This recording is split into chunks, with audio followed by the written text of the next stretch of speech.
একবার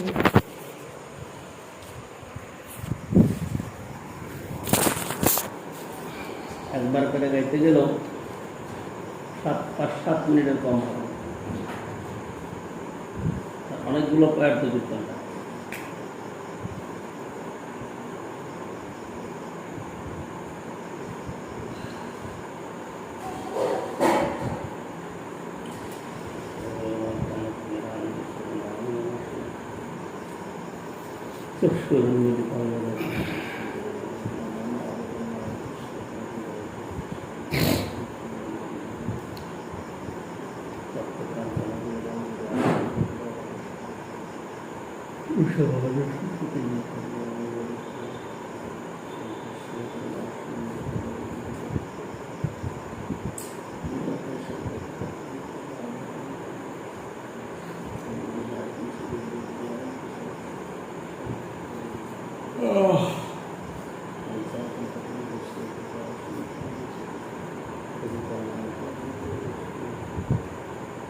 जय श्री रघुनाथ श्री गोपाल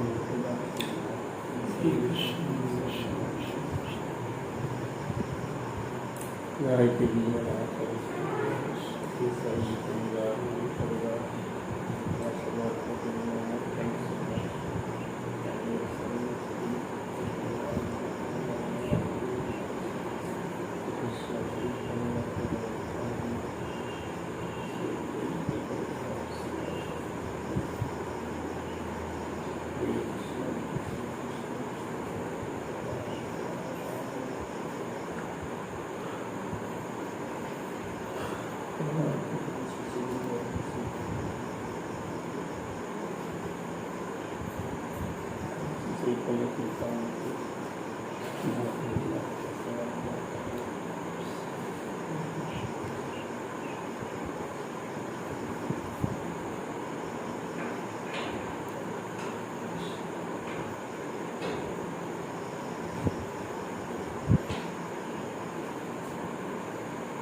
निताय गौर प्रेमानंदे हरि।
যে বৈষ্ণবকে দেখিলে দ্রষ্টার মুখে কৃষ্ণ নাম স্বভাবতই আসে,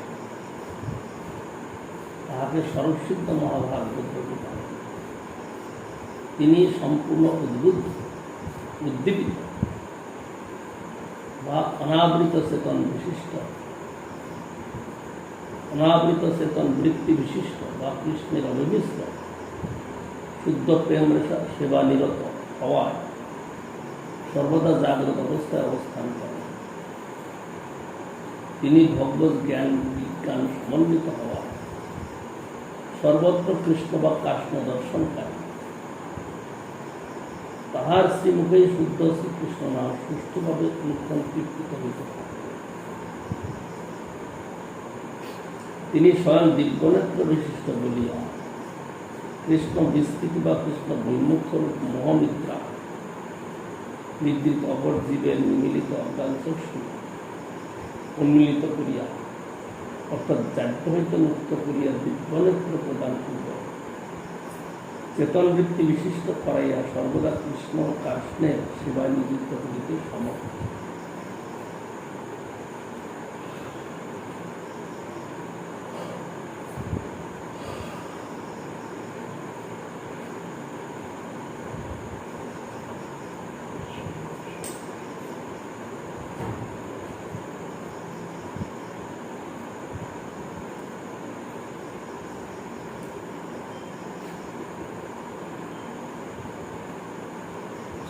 ব্রহ্মাণ্ড তারিতে শক্তি ধরে জনে জনে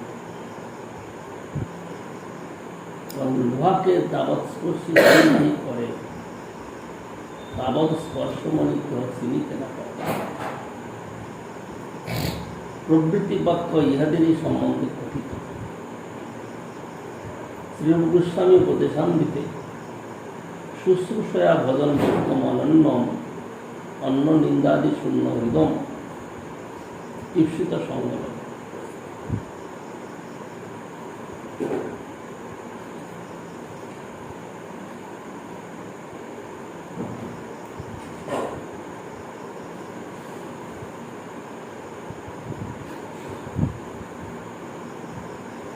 প্রভুর শ্রীমুখ কথিত নাদবী সুনীত শ্লোকে সম্পূর্ণ আচরণকারী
তোমার দর্শনে যবে কৃষ্ণ নাম আইল তাহার মহিমা তবে হৃদয়ে লাগিল। সেই কৃষ্ণ তুমি সাক্ষাৎ ইহা নির্ধারিল এত তুমি বিপ্র প্রভুর চরণে করিল।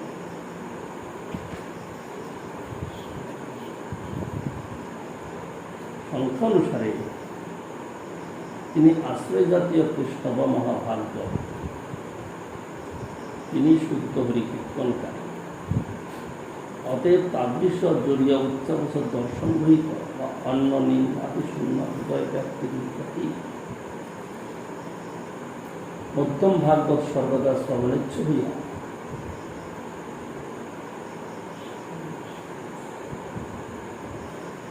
তাহার সর্বপ্রকার সেবা করিয়া সন্তোষ বিধান করিলেই অবশেষে তৎকৃপা প্রভাবে সেই মধ্যম অধিকারী উত্তম অধিকারী হইবার সৌভাগ্য লাভ করিবে। এই মধ্যম অধিকারী দুইটা কার্য বলছে। প্রথমটা বললেন তিনি ভগবত জ্ঞান বিজ্ঞান সমন্বিত হওয়ায় সর্বত্র কৃষ্ণ বা কৃষ্ণ দর্শন করে। তাহার শ্রীমুখেই শুদ্ধ শ্রীকৃষ্ণ নাম সুষ্ঠুভাবে অনুসংকীর্তিত হইতে থাকে। তিনি স্বয়ং দিব্যনেত্র বিশিষ্ট বলিয়া কৃষ্ণ বিস্মৃতি বা কৃষ্ণ বৈমুখরূপ মোহনিদ্রায় নিদ্রিত অপর জীবের নিমিলিত অজ্ঞান চক্ষু উন্মিলিত করিয়া অর্থাৎ জাগ্য হইতে মুক্ত করিয়া দিব্যনেত্র প্রদান পূর্বক চেতনবৃত্তি বিশিষ্ট করাইয়া সর্বদা কৃষ্ণ কাষ্ঠের সেবায় নিয়োজিত করিতে সমর্থ।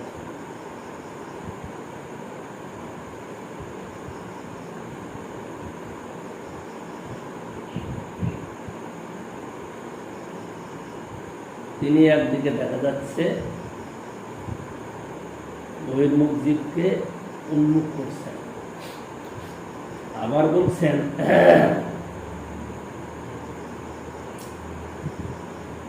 যিনি নিন্দাদি শূন্য হৃদয়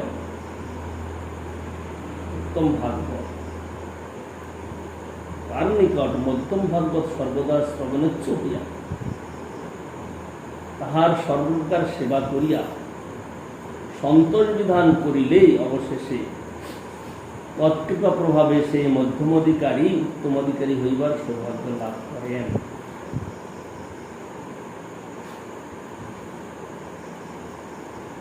সর্বভূতেষু য পশ্যেৎ ভগবৎ ভাবমাত্মন ভূতানি ভগবতী আত্মনি এষ ভাগবতোত্তম। সনাতন শিক্ষায় শ্রদ্ধাবান জন হয় ভক্তি অধিকারী, উত্তম মধ্যম কনিষ্ঠ শ্রদ্ধা অনুসারী।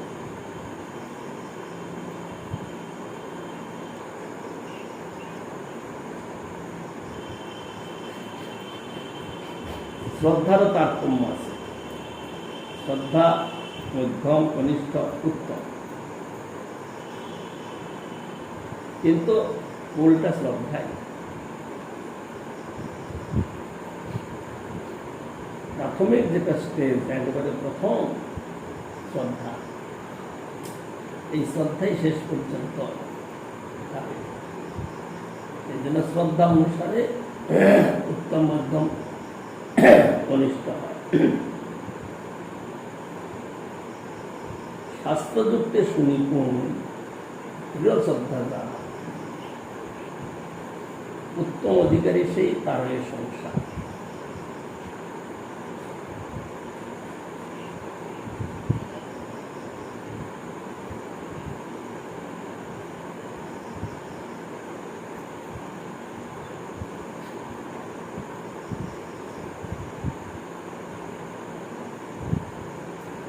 ভগবান ভক্তি ও ভক্ত, এই ত্রিবিধ বস্তুতে মহাভাগবতের অপ্রাকৃত অসংকুচিত প্রেমময়ী দৃষ্টি, তদ্ব্যতীত তার অন্য কোনো দর্শন নাই। সবই কৃষ্ণ ভজে এই মাত্র চান, সুতরাং তিনি কৃষ্ণেরই সাঙ্গীকৃত বস্তু।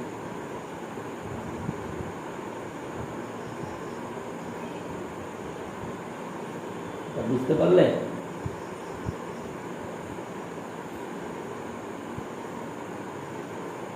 উত্তম ভাগবত, উত্তম ভাগবত শাস্ত্রযুক্তে সুনিপুণ দৃঢ় শ্রদ্ধা যারা, উত্তম অধিকারী সেই তারই সংসার। শাস্ত্রযুক্তি মানে, শাস্ত্রযুক্তির অর্থ হল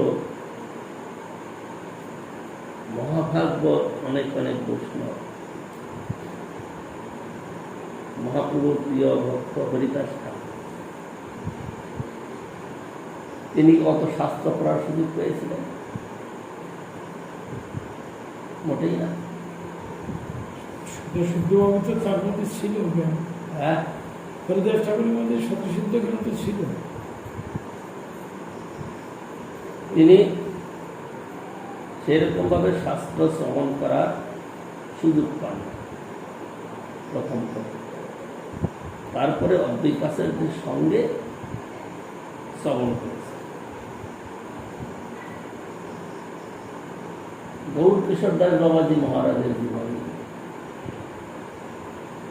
তিনি একেবারেই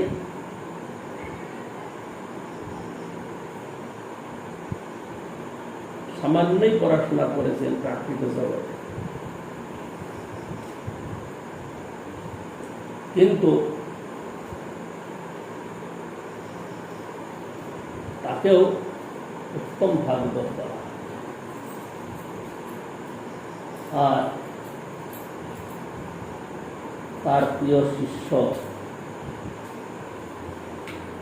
ছিল প্রভুপাদ, হলেন উত্তম অধিকারী। সুতরাং তার মতো ব্যক্তি গৌরকিশোরদাস বাবাজিকেই উত্তম ভাগবত জেনে তার কাছেই উন্নতি স্বীকার করেছেন, তার কাছ থেকে জ্ঞান লাভ করেছেন। তাই তো এখানে বলছেন শাস্ত্রযুক্তে সুনীতি গৃহসভ্যতা। তাহলে এখানে শাস্ত্রযুক্তিটা কিভাবে বোঝা যাবে? অনেক অনেক শাস্ত্র ব্যাখ্যা করতে পারে, অনেক অনেক জ্ঞান আছে, এইরকম কি সেরকম হবে? কি বুঝতে পারে? জৈব ধর্মে এক জায়গায় বলা হয়েছে জ্ঞানটাকে দুটো ভাগে ভাগ করেছে, একটা স্বতঃসিদ্ধ জ্ঞান, একটা ইন্দ্রিয় পরতন্ত্র জ্ঞান। স্বতঃসিদ্ধ জ্ঞানটা ভগবান প্রেরিত, ভগবান ভক্তের মাধ্যমে দেয়। এই স্বতঃসিদ্ধ জ্ঞান যদি থাকে তাদের সেখানে ইন্দ্রিয় পরতন্ত্র জ্ঞানের কোনো প্রয়োজন হয় না।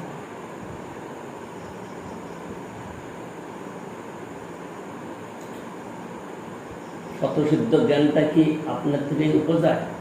ভগবান দেয় ভক্তের মধ্যে। কোনোদিনই হয়নি এরকম। ভক্তের স্বাতন্ত্র্যটা থাকে, ভগবান দান করে। সেটাও পূর্ব স্বীকৃতি। তবে পূর্ব স্বীকৃতিটাও সেটাকেও জ্ঞানের মধ্যে আনা। গৌরকিশোরদাস বাবাজি মহারাজের কথা বলা হচ্ছে, তিনি প্রাকৃত জ্ঞান খুব কমই অর্জন করেছেন। স্কুলের লেখাপড়া তার খুব কমই ছিল, জগন্নাথের বাবাজিরও তাই ছিল।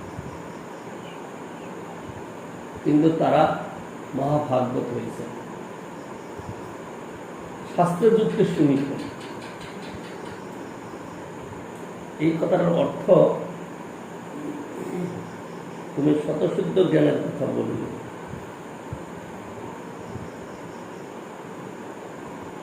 শাস্ত্রযুক্তে সুনিপুণ তারা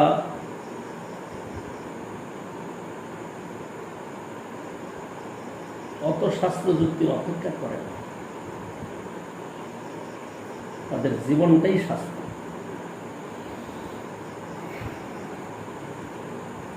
তারা যা কিছু করেছেন সবটাই শাস্ত্র। তাদের জীবনে প্রাকৃত এই মন্দিরের পর্দাটা বন্ধ করে কিরকম করে দেয়, এই হলো যে সেবা। একটা পর্দা আমি আগে লাগাতাম, বলেন না সেফটি বিল লাগাতাম, সেটার পরোয়া করে না, মন্দির পর্দা খুলে যাচ্ছে। আচ্ছা,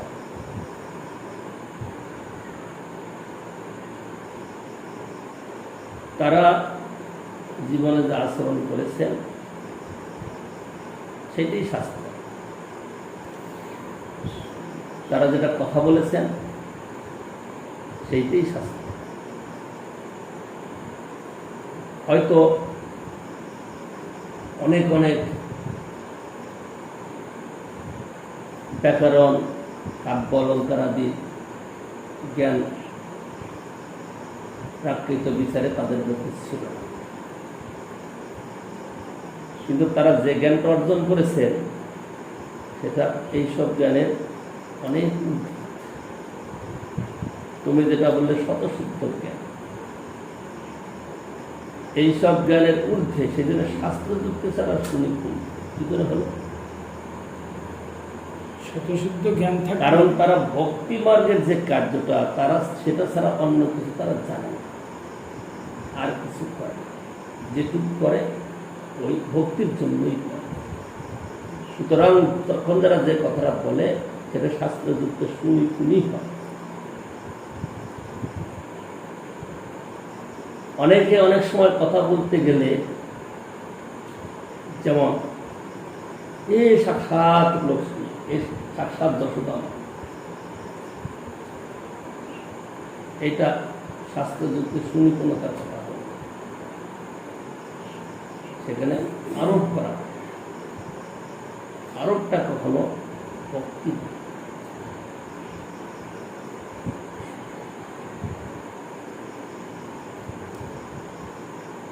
জগন্নাথ দাস বাবাজি মহারাজের আশ্রমে অনেক ভক্ত আসতেন,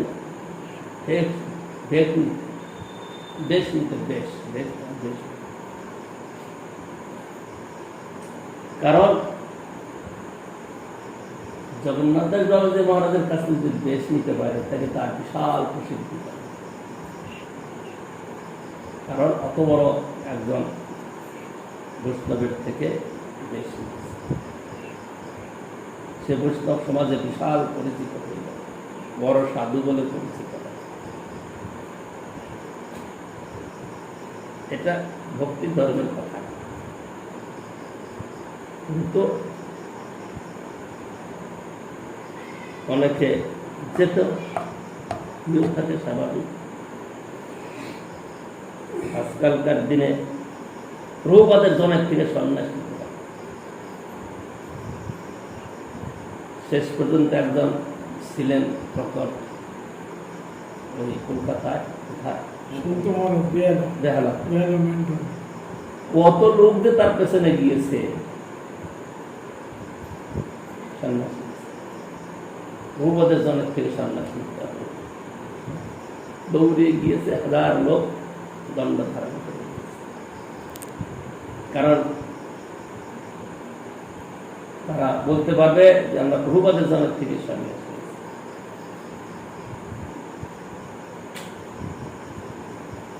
এই উদ্দেশ্যটা ছিল তোমাদের প্রিয়জন তীর্থ মহারাজ, সে পদ্মলোচন,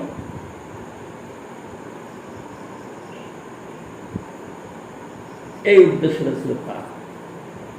মিশনে আসা তার অন্য কোনো উদ্দেশ্য নয়। মিশনে এসেছে সে কোন সালে,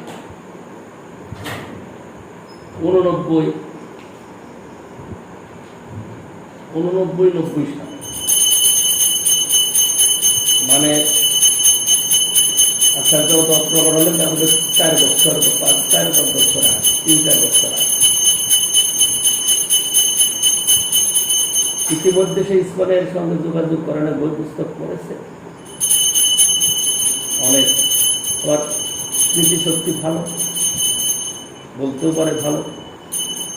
কি বলে?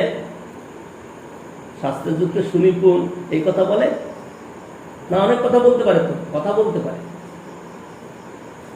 কথা বলার শাস্ত্রযুক্ত সুনিপুণ এবং দৃঢ় শ্রদ্ধা, এই কথাটিকে আসতে পারে।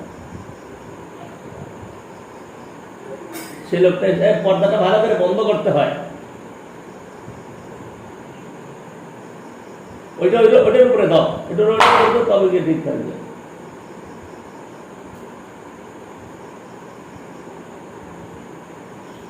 সে লোকটা অনেকবার এক কথা বলেছ, কি হয়েছে?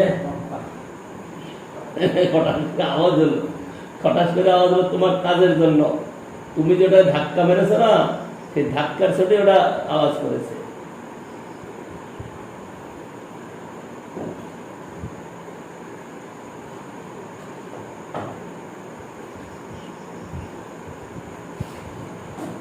সেই লোকটা যত ব্যাখ্যাই করুক না কেন, তাকে তো কনিষ্ঠ বৈষ্ণব বলে মানা যাবে না।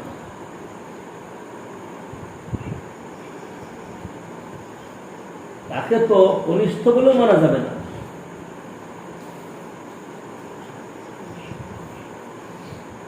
অন্যেরা তাকে গুরু বলে, তাকে মহারাজ বলে, সন্ন্যাসী বলে অনেক সম্মান দিতে পারে, কিন্তু তাকে একটা কনিষ্ঠ বৈষ্ণব বলেও মানা যাবে না।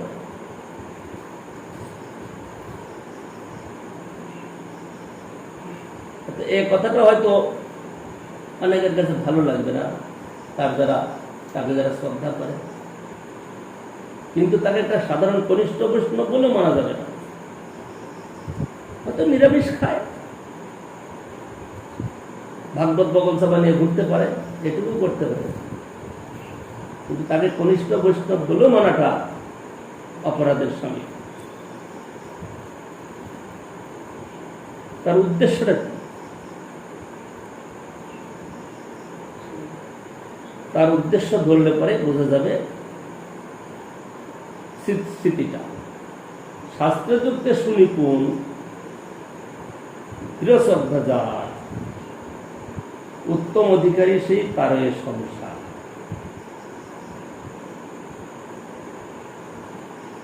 আমাদের পূর্ব মহাজনদের কথা দেখা যায়, যেমন বললাম জগন্নাথ দাস বাবাজি মহারাজ, গৌরকিশোর দাস বাবাজি মহারাজ, এরা প্রাকৃত শিক্ষা যেটাকে বলা হবে, তারা অধিক শিক্ষিত হন না, হয়তো 2, 3, 4 এরকম কিছু পড়াশোনা, এর বেশি।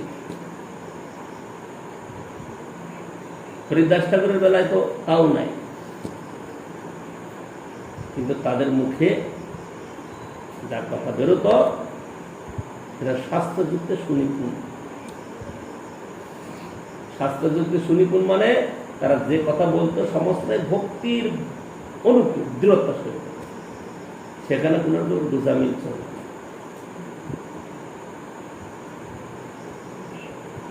এইরকম ব্যক্তি যারা শাস্ত্রযুক্তিতে সুনিপুণ এবং ভক্তি ভগবানেতে দৃঢ়শ্রদ্ধাযুক্ত, সেখানে কেউ কিছু বলে বা মনের থেকে তাদের আলাদা হতে পারে। আমাদের কিন্তু আমরা যতই হরি ভজন করি, হরি ভজনের উছিলা দেখাই, যদি বেশি চাপে পড়ে যায় তখন কিন্তু আমাদের হরিবল বলা উল্টা হয়ে যায়। হরিদাস ঠাকুর বলেছেন,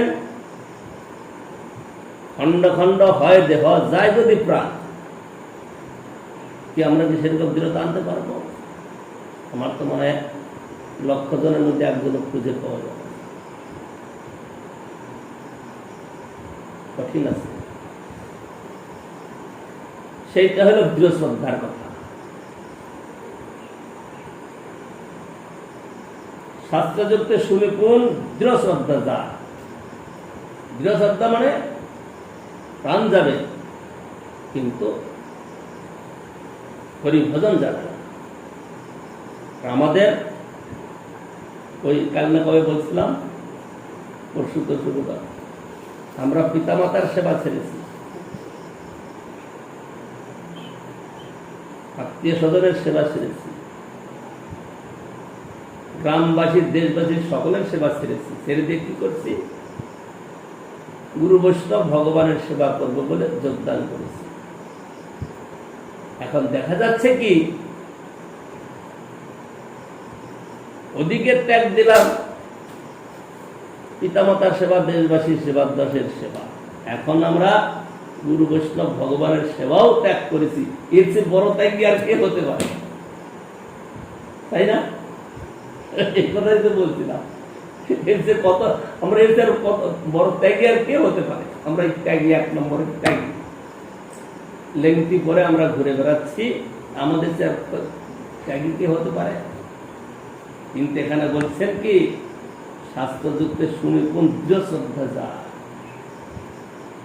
এক ক্ষণের জন্য সে হরিগুরু বৈষ্ণবের সেবা স্মৃতি ছাড়তে পারে। ছাড়তে পারবে না, তার হৃদয়ে বেঁচে আছে, প্রাণ যায় যাবে। যাবে মানে কি? প্রাণের সঙ্গে যুক্ত, যে প্রাণ যায় যাবে এই কথাটাও তার মুখে আসবে না। হরিদাস ঠাকুরের স্বাভাবিক, হরিদাস ঠাকুর হরিনাম করেন স্বাভাবিক, তাকে মারছে স্বাভাবিক। এখন ওদের কাছে গিয়ে বলছে যে যদি তোমরা খণ্ড খণ্ড করে দাও তাতে আমার জাতি যায় আসে, তাতে আমার কিছু যায় আসে, কারণ আমি ওর সঙ্গে যুক্ত দিই। যে আমার দেহটাকে খণ্ড খণ্ড করে তোমার দিয়ে কাঁদে দাও তাতে আমার কিছু যায় আসে না, আমি তো ওর সঙ্গে যুক্ত। কারণ আমি ছাড়তে পারবো না, এই কথাও নয়, ছাড়বেই না। তখন তাদেরকে কি করবে তোমরা? বলে মার পিটাও খুব করে। পিটালে পরে যদি দেখা যায় যে বেঁচে যায়, তাহলে বুঝবো জিন্দা পিয়ে সত্য কথাই বলছে। এত মার মেরেও যদি তাকে দেখা যায় যে মরছে না, তাইলে বুঝবো জিন্দা পিয়ে সত্য কথাই সব বলছে। সেই কথাটা শাস্ত্রযুক্তে শুনি কোন দৃঢ় শ্রদ্ধা যার, উত্তম অধিকারী সেই তার সংসার। এইরকম দৃঢ় শ্রদ্ধাযুক্ত যারা হবেন, তারা হবেন উত্তম অধিকারী। আর কনিষ্ঠ অধিকারীর কথা বলতে গেলে সে তো পদ্মপত্রের জল, পদ্মপত্রের জল, পাতা পদ্ম পাতার উপরে জল দিলে পারে, বা কচুর পাতার উপরে জল দিলে টলমল করে, সে টলমল অবস্থায় আছে। আমাদের জীবনেও তাই। আমাদের সহস্র জনের মধ্যে একজনকে পাওয়া যাবে যে টলমল করলে পড়বে না, ঠিক আছে থেকে আরো একটু পরে যখন বিচার করা হবে মধ্যম অধিকারী, সেখানে সে টিকবে না, সে কনিষ্ঠ অধিকারীতেই থেকে যাবে। সেই জন্য এখানে আমাদের মহাপ্রভু যে শিক্ষাটা দিয়েছেন 3 বৎসরে 3 রকম। প্রথম বৎসরে বলছেন যার মুখে শুনিয়া কৃষ্ণ নাম, সেই সবাকার শ্রেষ্ঠ, তাকে সেবা করো। আর দ্বিতীয় বৎসরে বললেন যার মুখে নিরন্তর কৃষ্ণ নাম, তার সেবা করো। তৃতীয় বর্ষে বললেন যাকে দেখলেই কৃষ্ণ নাম মুখে আসে, তার সেবা করো। 3 বৎসরে 3 স্তরের বৈষ্ণবের কথা বললেন, এক কনিষ্ঠ, মধ্যম, উত্তম। কনিষ্ঠ অধিকারী তো যদি কনিষ্ঠ অধিকারী প্রকৃতই হয়, শুদ্ধ কৃষ্ণ নাম জিহ্বায় আসে, সঙ্গ আদি ত্যাগ করে, তাহলে সেও তার পতন হতে পারে। তারও পতন হতে পারে না মানে অন্য সঙ্গেতে সঙ্গ ত্যাগ, সঙ্গ দোষ শূন্য, যে তারও পতন হতে পারে না। সে যদি আবার নিজের একটু অধিকারীর সঙ্গ পায়, কিন্তু তার সঙ্গ ফলে সে বেঁচে যাবে, আর তা নাহলে বাঁচার উপায় না। মধ্যম অধিকারী তারও সমস্যা হয়ে যায়, যেমন দৃষ্টান্ত জ্বর ভরত। জ্বর ভরতের নাম শুনেছ তো? হ্যাঁ, জ্বর ভরতের নাম শুনেছ? কি হয়েছিল তার? তাকে দিয়ে পালকি বহন করেছিল। তার আগের কথা।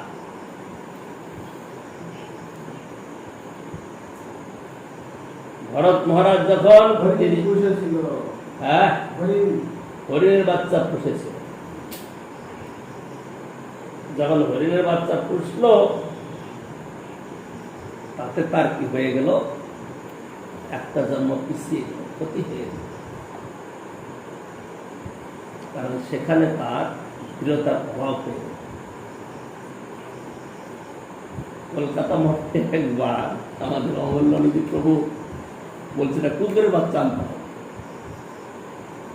গেটে বেঁধে রাখতে হবে, কারণ পাড়ার ছেলেগুলো উৎপাত করে, দেখবে ভয় দেখানোর জন্য একটা কুকুরের বাচ্চা আনতে হবে।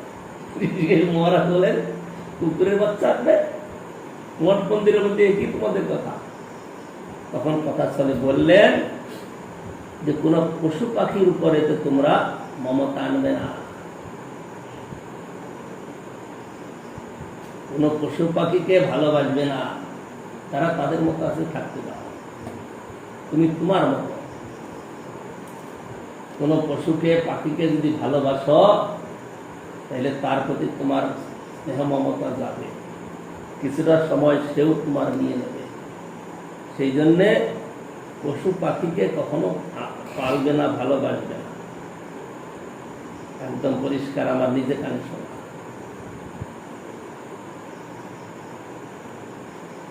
তো সেই জন্য এখানে যে কথা আসছে, শ্রদ্ধাবানগণ হয় ভক্তি অধিকারী, উত্তম মধ্যম কনিষ্ঠ শ্রদ্ধা অনুসারে শাস্ত্রের যুক্তে সুনিপুণ দৃঢ় শ্রদ্ধা যা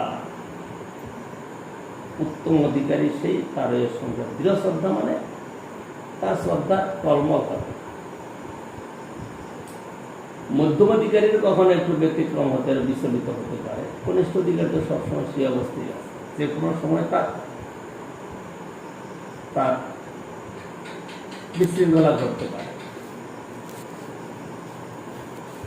মধ্যম অধিকারী দৃষ্টান্ত ভরত মহারাজ, তিনি অত সাধন ভোজন করার পরেও তার স্নেহ মমতা, ওটাকে বলা হচ্ছে পূর্ব কষায়। তার কষায় ছিল, সেই কষায় থাকার জন্য নির্যুত কষায় হতে পারেন না। কষায়টা কি ছিল? তিনি যখন রাজপাট চালনা করতেন সকল প্রজাকে একেবারে নিজের সন্তানের মতো স্নেহ মমতা করতেন। সেই স্নেহটাই তাকে ক্ষতি করত। সেদিন কারোর প্রতি স্নেহ করতে হবে না। বিশেষ তার একটা দৃষ্টান্ত দেব, শুনবে? হয়তো কারোর খারাপ লাগবে, তোমাদের মধ্যে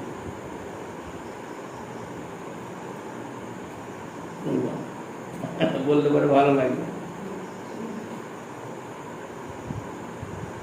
এই স্নেহ মমতাটাই আমাদের ক্ষতি করে দেবে। সেই জন্য কারোর প্রতি মমতা নাই, সে যত মিত্রই হোক না, বৈষ্ণব দর্শনে মিত্রতা,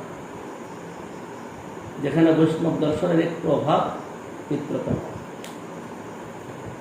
স্বাভাবিক আছে, বন্ধুত্ব ব্যবহারিক, কিন্তু মিত্রতা এটা সবসময় মনে রাখতে হবে। সে যতই ভালো হোক না, যত কিছুই নিজের হোক না, কোনো মমতা নাই, একমাত্র বৈষ্ণব দর্শনে মমতা। যদি এর বাইরে যাও তাহলে পরে কখনো বিভ্রান্তি হওয়ার সম্ভাবনা রয়েছে। শাস্ত্রযুক্তে সুনিপুণ দৃঢ় শ্রদ্ধা যা উত্তম অধিকারী সেই পারয়ে সংসার। তার চিত্তবৃত্তিটা কেমন? ভগবান, ভক্তি আর ভক্ত,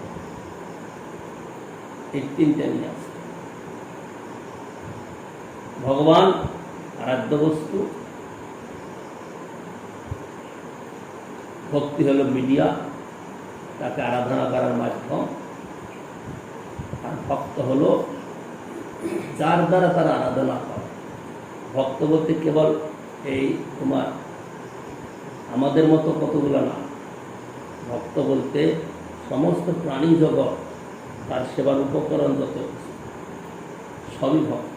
এই দর্শনটা একে বলা হবে অপ্রাকৃত দর্শন, তার অন্য কোনো দর্শন থাকে না। এই ত্রিবিধ বস্তুতে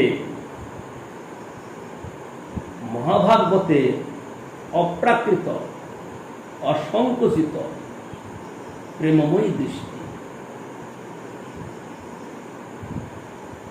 তিনটা বস্তুতে ভগবান, ভক্তি আর ভক্ত, এই ত্রিবিধ বস্তুতে মহাভাগবতের অপ্রাকৃত অসংকুচিত প্রেমময়ী দৃষ্টি। তদ্ব্যতীত তাহার অন্য কোন দর্শন নাই। সবে কৃষ্ণ ভজে এই মাত্র জানে, সুতরাং তিনি কৃষ্ণেরই সাঙ্গীকৃত বস্তু, তার কাছে আর কোনো কিছু জানা না। সবই কৃষ্ণ উত্তম ভাগবতের দর্শন। তিনি কাউকে উপদেশ দিতে পারেন না, তিনি কাউকে বিরোধ করতে পারেন না। মহাভাগবত যিনি, তিনি কৃষ্ণ সেবানন্দে বিভোর, সেখানে আর কোনো ছেদ বা বিভাগ নাই। সবে কৃষ্ণ ভজে এইমাত্র জানে। আচ্ছা, ক্রম করি কয় প্রভু বৈষ্ণব লক্ষণ, যার দর্শনে মুখে আইসে কৃষ্ণ নাম, তাহারে জানিয়ে তুমি বৈষ্ণব প্রধান।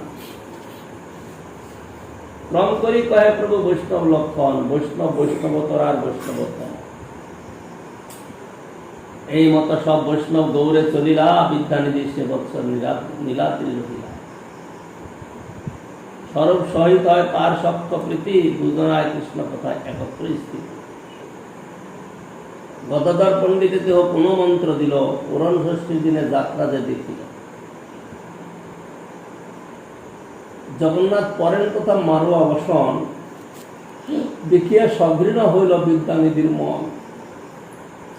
সেই রাত্রে জগন্নাথ বলাই আসিয়া, দুই ভাই চরান্তরে আসিয়া, মানে খুব করে করেছে, সেটা জেনেছ করেছ চেতনা ভাগবতে এরপরে পাঠ।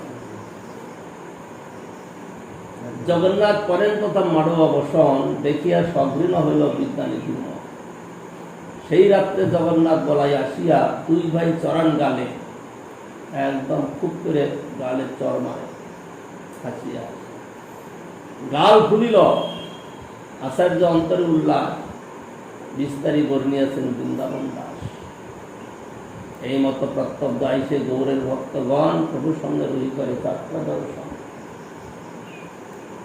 তার মধ্যে যে যে বর্ষে আছে বিশেষ, বিস্তারি আগে তাহা করি কহিব নিঃশেষ।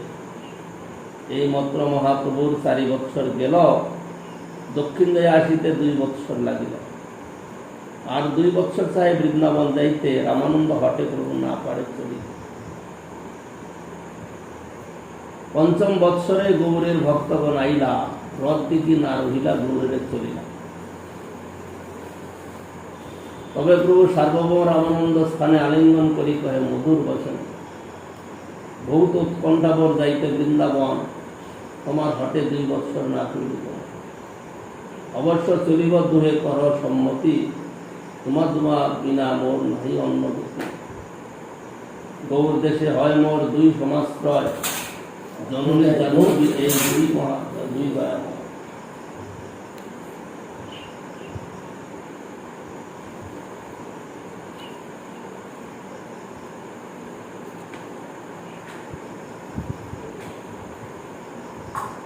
গৌর দেশে হয় মোর 2 সমাশ্রয়, জননী জাহ্নবী এই 2 দয়াময়। গৌর দেশ দিয়ে যাব তা সভা দেখিয়া, তুমি 2 আজ্ঞা দেহ প্রসন্ন হইয়া। শুনিয়া প্রভুর বাণী মনে বিচার হয়, প্রভু শোনে অতিপাত প্রভু ভালো নয়। 2 কহে এবে বর্ষা চলিতে নারিবা, বিজয় দশমী আইলে অবশ্য চলিবা।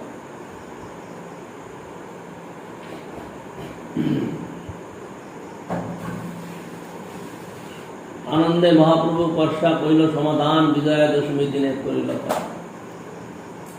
জগন্নাথের প্রসাদ প্রভু যত পাইয়াছিল, করার চন্দন টোল সব সঙ্গে লইল। জগন্নাথে আজ্ঞা মাগি প্রভাতে চলিলা, উড়িয়া ভক্তগণ সঙ্গে পাশে চলিয়া আসিলা। উড়িয়া ভক্তগণে প্রভু যত্নে নিবারিলা, নিজগণ সঙ্গে প্রভু ভবানী পুরাইলা। ভবানী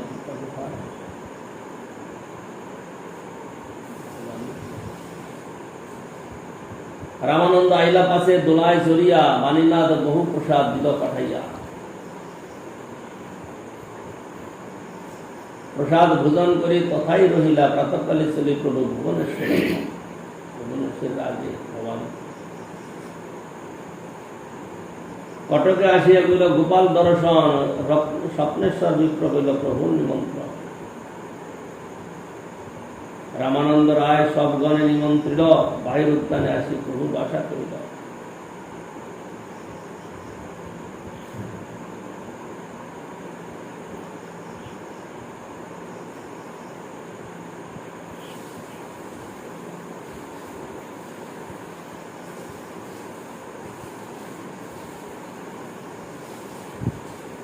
ভিক্ষা করে বকুল তলে করিলা বিশ্রাম, প্রতাপ রুদ্র ঠাই রায় করিলা পয়ান।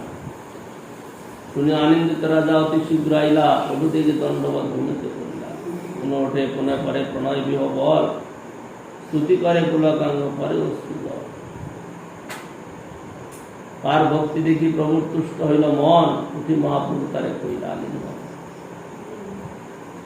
পুনঃ স্তুতি করি রাজা করে প্রণাম, প্রভু কৃপা অস্তুতে তার দেহ হইল স্নান। সুস্থ করি রামানন্দ রাজারে বসাইলা, কায় মনোবাক্য প্রভু তারে কৃপা করিলা।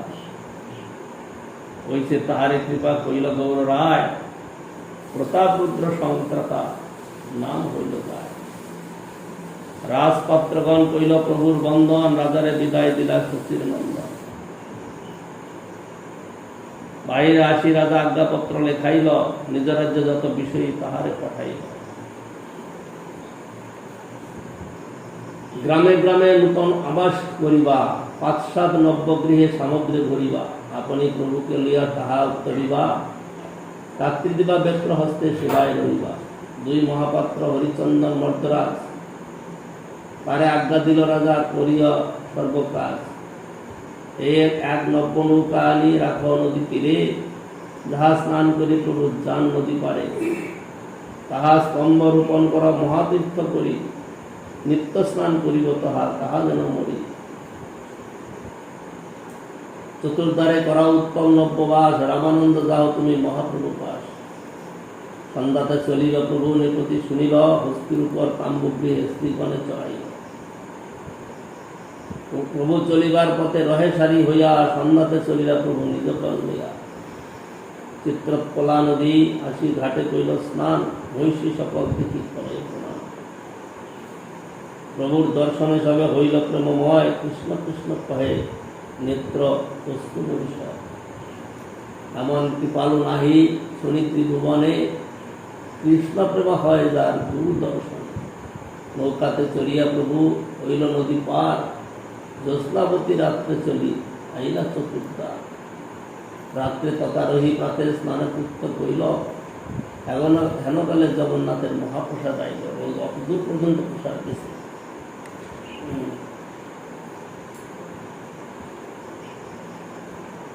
রাজার আজ্ঞায় পরীক্ষা পাঠায় দিনে দিনে, বহু প্রসাদ পাঠায় দিয়া বহুজনে। সগম সহিতে প্রভু প্রসাদ অঙ্গী করি, উঠিয়া চলিলা প্রভু বলি হরি হরি। রামানন্দ মর্দরাজ শ্রী হরিচন্দন, সঙ্গে সেবা করি চলে এই ৩ জন।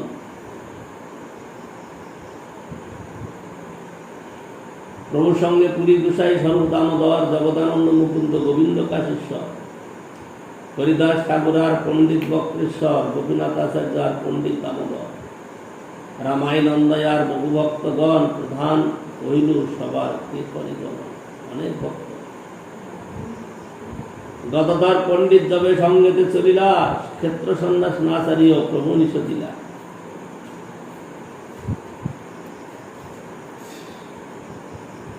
পণ্ডিত কহে যাহা তুমি তাহা সেই নীলাচল, ক্ষেত্র সন্ন্যাস মোর যাও হরতা। প্রভু কহিয়া কর গোপীনাথ সেবন, পণ্ডিত কহে কোটি সেবা তৎপাদ দর্শন। প্রভু কহে সেবা সারিবে আমার লাগে দোষ, ইহারই সেবা করো আমার সন্তোষ। প্রভু পণ্ডিত কহে সব দোষ আমার উপর, তোমার সঙ্গে না যাইব যাইব একেশ্বর। আইকে দেখিতে যাইব না যাইব তোমার লাগি। প্রতিজ্ঞা সেবা ত্যাগ দোষ, তার আমি ভাবি। এত বলি পণ্ডিত গোসাই পৃথক চলিলা, কটক আসি প্রভু তার সঙ্গে আনাইলা। পণ্ডিতের গৌরাঙ্গ প্রেম বুঝানো না যায়, প্রতিজ্ঞা শ্রীকৃষ্ণ সেবা সারিদত্তম পায়।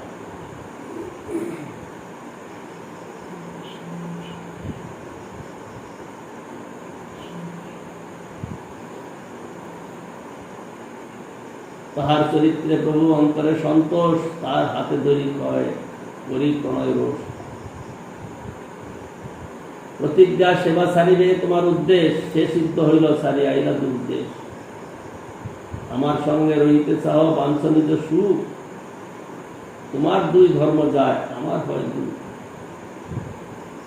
মোর সুখ চাহ যদি নীলাচলে চলো, আমার শপথ যদি আর কিছু বলো। এত বলি মহাপ্রভু নৌকাতে চলিলা, মূর্ছিত হইয়া পণ্ডিত কোথায় চলিলা। পণ্ডিতে লইয়া যাইতে সার্বভৌমে আজ্ঞা দিলা, ভট্টাচার্য কহে উঠ হইছে প্রভু দিলা।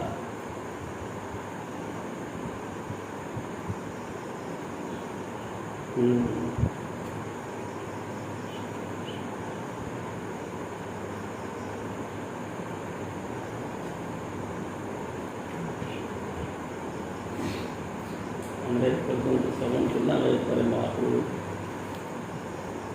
ক্রমে উদ্দেশ্যে আসবেন, পরবর্তী করে শ্রবণ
নিয়ে চলে যাবো, নিয়ে চলে যাবো। আমাকে মালাটা দিন না।